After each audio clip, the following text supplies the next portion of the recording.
সবাই রাজনীতি করে, আপনারা রাজনীতি করবেন না, তো আপনারা দিনটা কায়েম করবেন কেমনে? প্রশ্ন হচ্ছে এটা। কারণ এই প্রচলিত রাজনীতির বাহিরে তো মানুষ চিন্তা করতে পারে না, তাই না? তখন আমরা বলেছি যে আল্লাহ রাসূল যেই প্রক্রিয়া কায়েম করেছেন সেই প্রক্রিয়ায় রাসূলকে আল্লাহ দিন দিলেন, দিনটা কেমনে কায়েম হবে রাসূলকে বলে দেননি। এটার নামই রাসূলুল্লাহর সুন্নাহ। সুন্নাহ, সুন্নাহ মানে কর্মনীতি, কর্মপদ্ধতি। সেটা হলো জেহাদ এবং কিতাল। কোরআনের দুটা শব্দ, হেদায়া, দলালা। আগে হেদায়া, আগে হলো সঠিক পথ। আপনি গন্তব্যে যাবেন তো সময়ের ব্যাপার সেটা। যেমন ঢাকায় যাবেন, ঢাকায় যাওয়ার সঠিক পথ কোন দিকে? এদিকে। যেমন চট্টগ্রাম যাবেন, চট্টগ্রাম যাওয়ার সঠিক পথ কোন দিকে? এদিকে।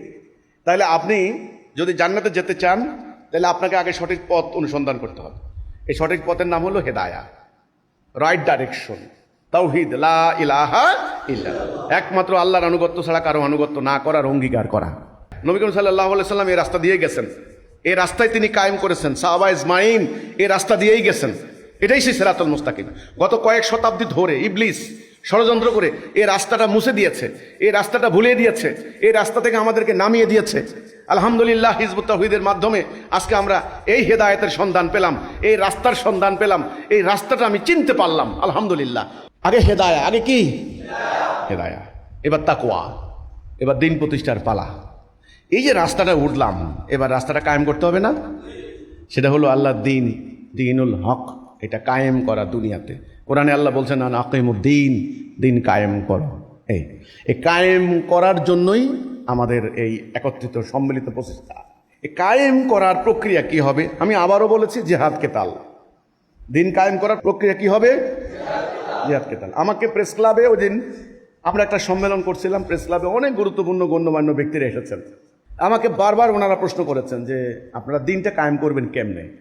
ওই যে আমরা রাজনীতি করি না, আমরা ইলেকশনে দাঁড়াবো না, আমরা পলিটিক্স করি না, এটা আমি বারবার বলেছি। সবাই রাজনীতি করে, আপনারা রাজনীতি করবেন না, তো আপনারা দিনটা কায়েম করবেন কেমনে? প্রশ্ন হচ্ছে এটা। কারণ এই প্রচলিত রাজনীতির বাহিরে তো মানুষ চিন্তা করতে পারে না, তাই না? তখন আমরা বলেছি যে আল্লাহ রাসূল যেই প্রক্রিয়া কায়েম করেছেন সেই প্রক্রিয়ায় রাসূলকে আল্লাহ দিন দিলেন, দিনটা কেমনে কায়েম হবে রাসূলকে বলে দেননি। এটার নামই রাসূলুল্লাহর সুন্নাহ। সুন্নাহ, সুন্নাহ মানে কর্মনীতি, কর্মপদ্ধতি। সেটা হলো জেহাদ এবং কিতাল, সংগ্রাম। এই জেহাদের মাধ্যমে দিন প্রতিষ্ঠা করতে হবে। তাই জেহাদের কথা শুনলে এখন অনেকের হার্টবিট শুরু হয়ে যায়, কলিজা কাঁপা শুরু করে দেয়। ওরে বাপ, জেহাদ! এর কারণ কি জানেন? এর কারণ হলো বাপ দাদা 14 পুরুষ কেউ জেহাদের কোনো আলোচনাও করে নাই, জেহাদের প্রসঙ্গও নাই, জেহাদের গল্পও নাই, যুদ্ধের কাহিনীও আমাদের মাঝে নাই, কিচ্ছু নাই। আত্মার বিরুদ্ধে জেহাদ, বড় জেহাদ, এক ধরনের এটা জাল হাদিস শিক্ষা দিয়া শেষ করে দিচ্ছে। এটা কেমনে রাসূলুল্লাহর পুরো সংগ্রামী জীবন বাদ দিল? আশ্চর্য। রাসূল সর্বক্ষণিক রাখতেন তলোয়ার, রাখতেন তলোয়ার পকেটে। এখন তো আর তখনকার কালে তো আর ইয়ে ছিল না, ওই ব্রাশ ছিল না, টুথপেস্ট ছিল না, গাছের ডাল। আমরা ছোটবেলাও দেখছি আমাদের উস্তাদরা বিভিন্ন গাছের ডাল, এত ব্রাশ এখন এত গ্রাম অঞ্চলে এতটা ছিল না। ১,৫০০ বছর আগে আরব, সেই মরু এলাকা। তো রাসূলুল্লাহ নিজের মুখ পরিষ্কার করার জন্য পকেটে ইয়ে রাখতেন মিসওয়াক, কিন্তু কোমরে থাকতো তলোয়ার। তলোয়ারটা ফেলে দিয়ে কোন কালে কোন সময় এসে তসবির দানা ধরাই দেওয়া হলো, এটা কি আপনাদের জানা আছে? আপনাদেরকে কেউ বলেছে এই বেটা তোর হাতে তসবির ছড়া কেন? তোর হাতে তো ছিল তলোয়ার। কেউ বলেছে পর্যন্ত? না, বলে নাই, বলতে পারবে না। কারণ যারা আপনাদেরকে ইসলাম শিখাইছে ওনাদেরকে শিখাইছে ব্রিটিশরা। ১৭৮০ সালে মাদ্রাসা প্রতিষ্ঠা কইরা সর্বনাশ করে দিয়েছে। এই জাল হাদিস, আত্মার বিরুদ্ধে জেহাদ, বড় জেহাদ, শেষ। অথচ সূরা ফুরকানের ৫২ নম্বর আয়াত আল্লাহ বলছেন, ফালা আতুতিল কাফিরিনা জাহাদুহুম বিহি জিহাদান কাবীরা। বিহি মানে এটা দিয়া, এইটা দ্বারা মানে আল্লাহর এই বিধান দ্বারা কাফেরদের বিরুদ্ধে লড়াই করো, ওটা হলো জেহাদে আকবর। তাহলে কাফেরদের বিরুদ্ধে লড়াই কিন্তু জেহাদে আকবর, আত্মার বিরুদ্ধে জেহাদে আকবর না। কিন্তু এখন সমস্যা হয়েছে কি, কাফের কারা? কাফেরও তো চিনে না।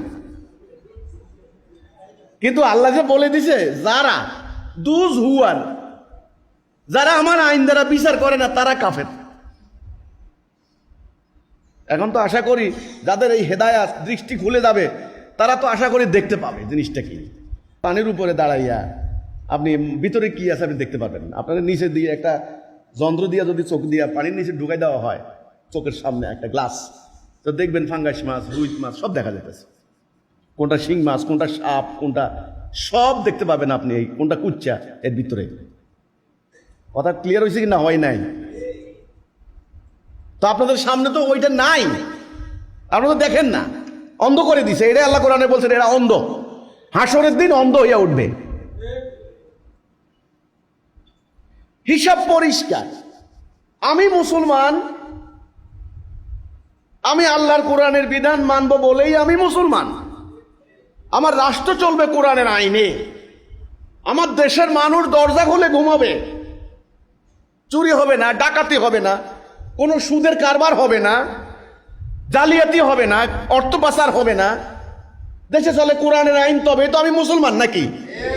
আমি হিসাব বুঝলাম না, যুগের পর যুগ ব্রিটিশের তৈরি আইন মেনে নিয়ে, সুদ ভিত্তিক অর্থনীতি, কোর্ট কাছারিতে মানুষের দণ্ডবিধি মেনে নিয়ে কেমনি আপনারা মুসলমান দাবি করতে পারেন? আমার কাছে হিসাবটা মিলে না। আপনাদেরকে মুসলমান সার্টিফিকেট দিয়ে রাখছে আমাদের ধর্ম ব্যবসায়ীরা, এই সার্টিফিকেট দিয়ে রাখছে। সার্টিফিকেট না দিলে ইনকাম বন্ধ। যা সার্টিফিকেট দিছে জাল সার্টিফিকেট, এই সার্টিফিকেট দিয়ে পার পাবেন না হাসরের দিন। একদম হিসাব পরিষ্কার। আমি 2 যোগ 2 4, আমার আলোচনা বুঝতে এত কঠিন বিদ্যা বুদ্ধির দরকার হয় না। সরল, ইসলামের নামই সরল। আজ একটা দিন মানুষ ঘুমাতে পারে না ভয়ে, রাস্তা চলতে পারে না, দিনের দুপুরে যেভাবে চাপাটি দিয়ে কোপাইয়া মানুষ হত্যা করা হচ্ছে, সব লুটপাট করে নেওয়া হচ্ছে, আর আপনারা আজান দেন। এই আজানের কি মূল্য হতে পারে বলেন? ইসলামের উদ্দেশ্য কি? শান্তি। কোরআনের উদ্দেশ্য কি? নবীর আগমনের উদ্দেশ্য কি? নবী করিম সাল্লাল্লাহু আলাইহি সাল্লাম সংগ্রাম করেছেন কি উদ্দেশ্যে? শান্তি যদি না থাকে বাকি সব ব্যর্থ। এখন বলেন দিন কয় প্রকার? 2 প্রকার। আল্লাহর দিন মানুষের তৈরি করা। আমল কয় প্রকার? আমলের সালেহ, আমলের সাইয়্যা। মানুষ কয় প্রকার? মুমিন। পরকালে জায়গা কয়টা? জান্নাত। কথা শেষ তো, কথা তো পরিষ্কার। এখন আল্লাহর দিন কায়েম করবেন না মানুষের দিন কায়েম করবেন? হিসাব কি বুঝতে কোনো অসুবিধা হইতেছে? দিন চান কারটা? আল্লাহরটা। এই যে আল্লাহর দিন কায়েম করার জন্য একটা সংগ্রাম করতে হবে। প্রথমে সিদ্ধান্ত নিতে হবে যে না, আমরা এতদিন থেকে মানুষের তৈরি দিন প্র্যাকটিস করেছি, ব্রিটিশের তৈরি দিন প্র্যাকটিস করেছি, আমরা মুসলমান হিসেবে সেটা করতে পারি না, এটা শিরিক হয়ে যায়, কুফর হয়ে যায়, আমরা পরকালে আল্লাহর সামনে দাঁড়াইতে পারবো না। কাজে আমাদের একটা ইমানি বাধ্যবাধকতা আছে, তাছাড়া আল্লাহর দিন ছাড়া শান্তি আসবে না, এটা প্রমাণিত হয়ে গিয়েছে। এই সিদ্ধান্ত নিতে হবে। সত্যিকার অর্থে আপনারা কি আল্লাহর দিন প্রতিষ্ঠা করতে চান কিনা? চান কি না, নাকি চান না? যারা যারা চান তাদের জন্য শর্ত আছে 5টা। আল্লাহর দিন চাইলে হবে না কেবল, শর্ত আছে 5টা। 1 নাম্বার, আপনাকে ইমানের উপরে আগে ঐক্যবদ্ধ হইতে হবে। লা ইলাহা ইল্লাল্লাহ মুহাম্মাদুর রাসূলুল্লাহ। আমি আল্লাহর হুকুম ছাড়া কারো হুকুম মানি না, মুহাম্মদ সাল্লাল্লাহু আলাইহি ওয়াসাল্লাম আমার রাসূল, নবী। ঐক্য কেমন ঐক্য? সীসা গলানো প্রাচীর, এটা ঐক্য। ঐক্য ভঙ্গ করতে পারবেন না। 2 নাম্বারে ডিসিপ্লিন শিখতে হবে, মিলিটারি ডিসিপ্লিন, সামরিক শৃঙ্খলা। 3 নাম্বারে আনুগত্য করতে হবে, নেতার আনুগত্য। নেতা যখন যা বলেন সঙ্গে সঙ্গে আসমা ওয়া আত্তাবিউ। কোনো ধরনের কোনো বিতর্ক চলবে না, কোনো তর্ক চলবে না, কোনো বিতর্ক চলবে না। আনুগত্য। এই আনুগত্যের বেলায় কোনো প্রশ্ন তুলবেন আপনি কিন্তু আউট, আপনার দ্বারা হবে না। 4 নাম্বারে হিজরত, এই আলাদা হইতে হবে শিরিক কুফর থেকে। 5 নাম্বারে জানমাল দি জিহাদ। এই 5টা কর্মসূচি, 5 আইটেম এজেন্ডা, এই 5টা কর্মসূচি যারা ধারণ করবেন তাদের দ্বারা দিন প্রতিষ্ঠা হবে। নবী করিম সাল্লাল্লাহু আলাইহি সাল্লাম সারা জীবন এই 5 দফা কর্মসূচির আলোকে সংগ্রাম করে গেছেন। সংগ্রাম করে তিনি জজিরাতুল আরবের 12.5 লক্ষ বর্গ মাইল জমিনে এলাকায় আল্লাহর দিন প্রতিষ্ঠা করেছেন। ফলে কি হলো? আরব সমাজ পাল্টে গেল। গোত্রে গোত্রে হানাহানি ছিল, হানাহানি বন্ধ হয়ে গেল। চুরি ডাকাতি ছিল, চুরি ডাকাতি নির্মূল হয়ে গেল। সুদ ঘুষ ছিল, সুদ ঘুষ বন্ধ হওয়া শুরু হলো। দাসত্ব ব্যবস্থা ছিল, সেখান থেকে দাসত্ব ব্যবস্থা নির্মূল হওয়া শুরু হলো। এই তাহলে আল্লাহর দিন প্রতিষ্ঠার ফল তো আল্লাহর দিন এমনি এমনি প্রতিষ্ঠা হবে না। একদল মোমেন জীবনের বাজি রেখে ময়দানের সংগ্রাম করে একজন নেতার নেতৃত্বে আপোষহীনভাবে, কোনো স্বার্থ থাকতে পারবে না, দুনিয়ার কোনো স্বার্থ, যদি কোনো স্বার্থ থাকে তাহলে শেষ, আল্লাহ সাহায্য আর পাবেন না। এই সংগ্রাম করে আল্লাহ সুবহানাহু ওয়া তাআলার সত্য দিন মানব জীবনে প্রতিষ্ঠা করতে হবে। তা আপনারা কি এই সংগ্রাম করতে কি প্রস্তুত? দেখেন, মনে মনে সিদ্ধান্ত নেন কারা সংগ্রাম করবেন। আমাদের আন্দোলনের শত শত হাজার হাজার ভাই বোন আমরা এই সিদ্ধান্ত নিয়ে মাঠে নেমেছি।